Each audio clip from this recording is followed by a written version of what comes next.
سلام دوستان، وقتتون بخیر. سوری هستم با آموزش اسکچاپ. تو این جلسه که از دوستان گفتن که چجوری فایل های اتوکد رو توی اسکچاپ بیاریم و بتونیم مدل سازی کنیم. سوال خیلی آسونی هستش.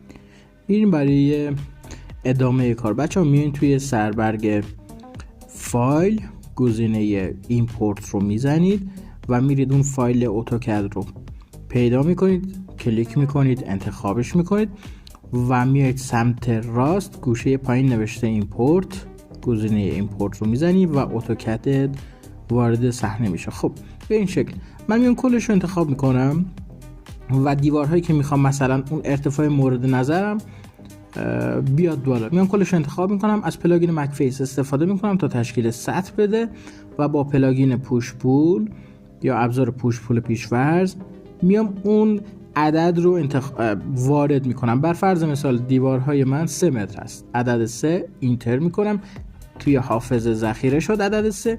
2 بار روی سطح کلیک میکنم، دیگه دیوارهام همراستا و هم سطح دیوار 3 متری شد.